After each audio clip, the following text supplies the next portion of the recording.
Како што реков на самиот почеток, чествувањата за Христовото воскресение и нашиот заеднички нов почеток продолжуваат. Великденските символи и натаму се моćна азбука што до сите христијани пишува и испраќа светозрачни пораки за љубов и верба меѓу луѓето. Во исто време, меѓу верниците зрее и закрепнува надежта во поубаво утре и ги полни нивните души со блаженство Господово. Еве, во продолжение ќе ви предадеме фрагмент од поемата на Ефтим Клетников, Живиот камен, инспирирана токму од овој празник над празниците, Христовото воскресение.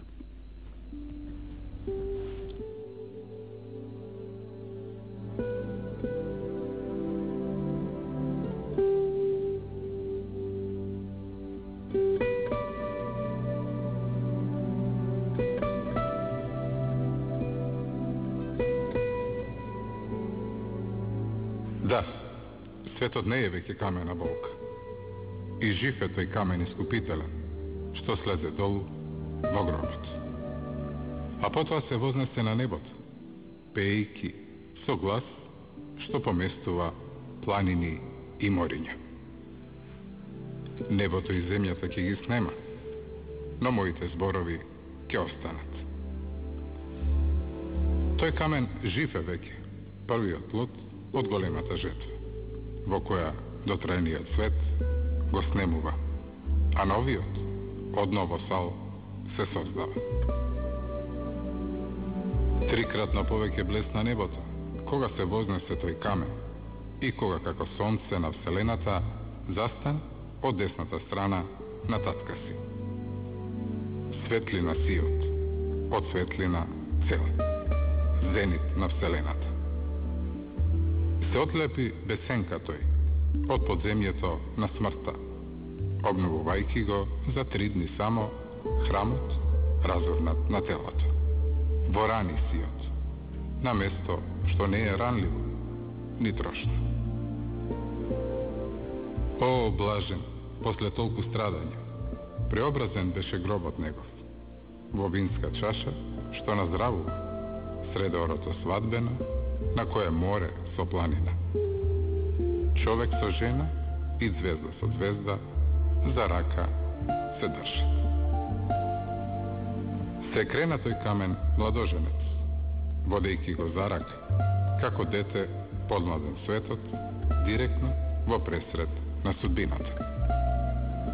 Но сега, преобразена од земна во небесна. Се крена како зенит тој и застана на темето на вечноста. Неранливо и без болка, што е, под која гори огнат свет на чистата радост. Се крена откако ги разбра апостолите зборовите негови. Јас треба да ги вршам делата на оној што ме пратил, додека е уште ден. Оти настапува ноќ, кога не ќе може тој да работи. Дури сум на светот, јас сум негова светлина. Беше тоа светлина која како праводите разбудени бликаше од секаде, од секој атом на материјата и од секој жив створ, чија темна душа, отворена и преобразена, светка како рубин во душата на Создателот. Еве во нашата редовна рубрика, во која третираме, ги правиме оние истории што се однесуваат на теми од Вселената. Овој пат нешто специјално по повод денешниот ден, нешто за што многу малку се зборува. Ке зборуваме за поврзаноста на христијанството и астрономијата од една страна, но и за деновите поврзани со чествувањето на Христовото воскреснување и астрономските аспекти и толкувањата од друга страна. Гостин во нашето студио Зоран Милчевски, а ни доаѓа од Астрономското друштво во Скопје. Добро вечер, Зоране. Добро вечер. Христос воскресе. Ваистина воскресе. Да почнеме од со прашањето по која формула или уште подобро речено по кои правила го одредуваме Великден со оглед на тоа што во првиот, во вториот и третиот век Великден се славеше во различни денови. Па да, со самото формирање на христијанството како религија, нели 313 година непризнаено од Константин Флавиус Валериус, или во историјата познат како Константин Велики, во тогашниот дел на во тогашната римска држава се формираат неколку епархии на христијански епархии, значи една е египетската, на Александриската епархија, после Антиохиската, Цариградската, Ерусалемската и римската епархија. Сега кај сите овие епархии различно бил прославуван денот Великден, односно воскреснувањето на празникот Великден. И се од таа причина, значи се славело пред Пасхата, пред еврејскиот празник Пасха, или после Пасхата, или еден датум го славеле, да речеме, Антиохиската, во друг датум го славеле Ерусалемската епархија. Така да Константин Флавиус Валериус 325 година го свикува првиот вселенски собор на сите христијански цркви во тоа време, нели, на сите 5 епархии, во градчето Никеја, иначе денеска тоа е едно градче Изник се нарекува и се наоѓа на 100 километри югоисточно од градот Истанбул. Таму свикува вселенски собор на кој покрај останатите религиозни прашања се носи одлука и тоа како ќе се прославува Великденот. Сега, од таа причина, мислам, на ова заседание се формира една посебна група која што одредува дека Великденот секогаш ќе се прославува после денот на пролетната рамнодневница, а као ден тогаш на 325 година, ден на пролетна рамнодневница се зима 22 март, после еврејскиот празник Пасха и првата недела после полната месечина. Сега да напомнам овдека дека еврејскиот празник Пасха секогаш се паѓа во денот сабота или шабаат, како што нарекуваат евреите, односно на 14-тиот ден од месецот Нисан, кој што се паѓа секогаш како 6-ти месец во еврејскиот календар. Освен кога кај во еврејскиот календар се паѓа престапна година, пошто видите во еврејскиот календар нема престапен ден како што во нашиот календар што постои, него има престапен месец. Тогаш во тој случај после месецот Адир, значи наредниот месец се додава уште еден месец кој што се нарекува втор месец на Адир, и од таа причина доаѓа да празникот, да месецот Нисан се поместува за едно место подоле, значи.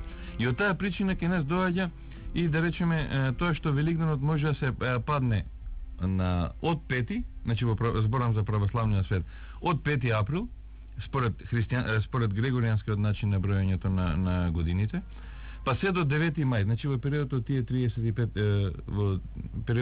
35 дена. Значи, таа 325 година е установена оваа формула која што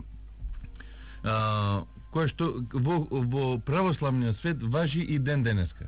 Меѓутоа црквата на 1054 година настанува одвојување на црквата, значи се двои источната православна црква со седиште во Константинопол и се двои западно римокатоличката црква со седиште најнапред во Рим, а после тоа во Ватикан.